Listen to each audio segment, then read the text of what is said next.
Wow, कति सुन्दर झरना।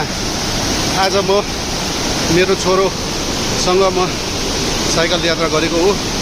मेरो छोरो रियन यहाँ छ। ल,